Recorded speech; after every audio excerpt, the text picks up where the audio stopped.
Hi hello అందరికి నమస్తే, welcome to our channel. నా పేరు రవీందర్. తెలంగాణ రాష్ట్రంలో సోంబీర్ల వ్యవహారానికి సంబంధించినటువంటి వివాదం పెద్ద ఎత్తున జరుగుతోంది. సో ఈ వ్యవహారానికి సంబంధించి ఈ పంచాయతీ వింటుంటే కొంతమందికి మత్తు దిగుతుంది, కొంతమందికి మత్తు ఎక్కుతుంది అని చెప్పి అనేక రకాలుగా వాళ్ళు తమ అభిప్రాయాలను అయితే వ్యక్తం చేస్తున్న పరిస్థితి ఉన్నది. అసలు ఏంటి ఈ సోంబీర్ల వ్యవహారం ఏంటి, ఎందుకు గొడవ జరుగుతూ ఉంది, మరి బీఆర్ఎస్ పార్టీ చేసినటువంటి ఆరోపణలో నిజమెంత, మరి బ్రాండ్లు కొత్త బ్రాండ్లు సోమ్ డిస్టిలరీస్ తీసుకొచ్చినటువంటి కొత్త బ్రాండ్ల పేర్లు ఏంటి, మరి మార్కెట్లకు అందుబాటులో ఉన్నాయా, నిజంగానే గతంలో 3-4 నెలలుగా మరి బీర్ల యొక్క కొరత సృష్టించారా, నిజంగానే కొరత ఉందా అనేటువంటి విషయాలు మనం పరిశీలిస్తే కనుక అయితే ఈ సోమ్ డిస్టిలరీస్ అనేటువంటి కంపెనీ మధ్యప్రదేశ్కి చెందినటువంటి కంపెనీ. మరి గొడవ ఎందుకు మొదలైందంటే తెలంగాణ ఎక్సైజ్ శాఖ మంత్రి జూపల్లి కృష్ణారావు గారు ఏదైతే ఒక మీడియా సమావేశం ఏర్పాటు చేసి ఇక్కడ మేము తెలంగాణ రాష్ట్రంలో ఎవరికి కూడా అనుమతులు ఇవ్వలేదు మద్యానికి సంబంధించి అని చెప్పిన వారం తర్వాత ఎవరైతే సోమ్ డిస్టిలరీస్ అనేటువంటి కంపెనీ ఏదైతే ఉందో నేషనల్ స్టాక్ ఎక్స్చేంజ్కి మాకు తెలంగాణ రాష్ట్ర సర్కారు మద్యం అమ్ముకోవడానికి అనుమతి ఇచ్చింది మా బ్రాండ్లని అని చెప్పి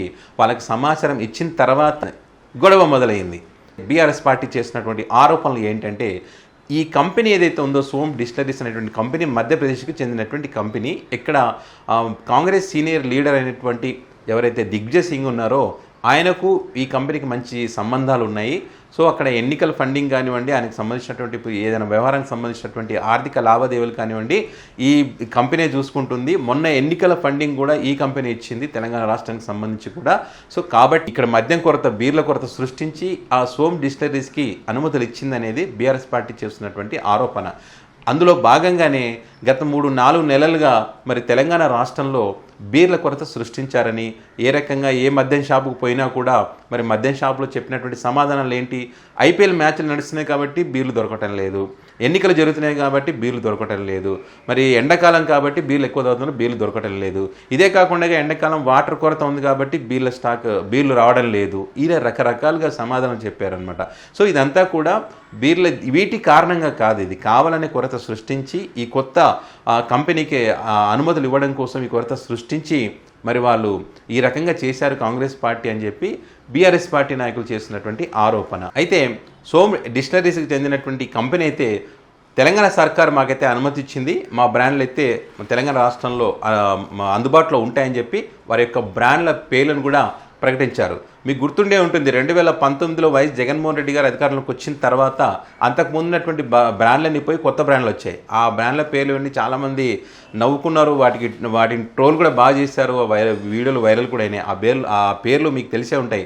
బూమ్ బూమ్ బీర్లు అని చెప్పి, 999 పవర్ స్టార్ అని చెప్పి, యంగ్ స్టార్ అని చెప్పి, యూత్ స్టార్ అని చెప్పి ఇలా రకరకాల పేర్లతో బీర్లు ఉన్నాయి. రేట్ ఎక్కువ, నాణ్యత తక్కువ అని చెప్పి కూడా వాటికి సంబంధించి బాగా ట్రోల్ చేశారనమాట.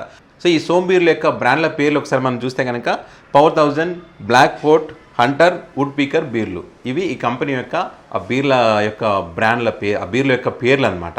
ఇవి తెలంగాణ రాష్ట్రంలో మరి వైన్ షాపుల్లో అందుబాటులో ఉండేటువంటి అవకాశం అయితే ఉంది. వాళ్ళు ఆల్రెడీ నేషనల్ స్టాక్ ఎక్స్చేంజ్కి సమాచారం అయితే ఇచ్చారు. మరి రేవంత్ సర్కార్ ఏమో మేము అనుమతులు ఇవ్వలేదని వీరు చెప్తా ఉన్నారు. సో మరి దీనికి సంబంధించి ఈ బీర్ల పంచాయతీ ఎక్కడి దాకా వచ్చి ఆగిపోతుందని చూద్దాం. అయితే బీర్లను ఇష్టపడే వాళ్ళు చాలామంది ఉంటారు కదా. సో బీర్లను ఇష్టపడే వాళ్ళు గతంలో బీర్లు దొరకట్లేదని చెప్పి హైకోర్టుకు వెళ్ళిన పరిస్థితి కూడా మనం చూసాము. సో ఇప్పుడు వచ్చేటువంటి ఈ సోమ్ బీర్లు ఈ బ్రాండ్లు కనుక బాగలేకపోతే మరి మాకు నచ్చలేదు, పాత బ్రాండ్లే కావాలని చెప్పి మళ్ళీ ఏమైనా కోర్టుకు వెళ్ళే ఛాన్స్ ఉంటుందా అంటే ఉంటుందని సమాధానం వినిపిస్తుంది.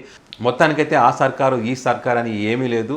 మద్యం ప్రియులకు మద్యం తాపిస్తూ వాళ్ళు డబ్బు సంపాదిస్తూ అధికారాన్ని అనుభవిస్తూ మత్తులో తూలుతున్నారనేటువంటి అభిప్రాయాలు అయితే ఉన్నాయి. ఇంకా వీటికి సంబంధించి ఎలాంటి పరిణామాలు తెలంగాణ రాష్ట్రంలో చోటు చేసుకుంటాయనేది చూద్దాం.